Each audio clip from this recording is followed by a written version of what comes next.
చిత్తూరు జిల్లా కుప్పం నియోజకవర్గంలోని అటవీ ప్రాంతంలో చేపల వేట కోసం వెళ్లిన వ్యక్తి నీటిలో పడి మృతి చెందాడు.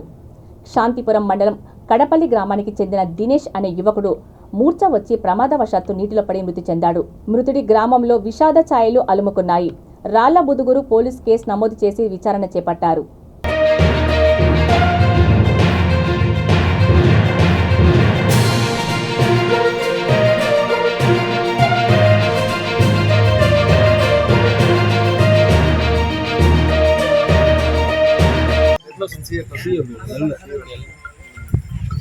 आधार कार्ड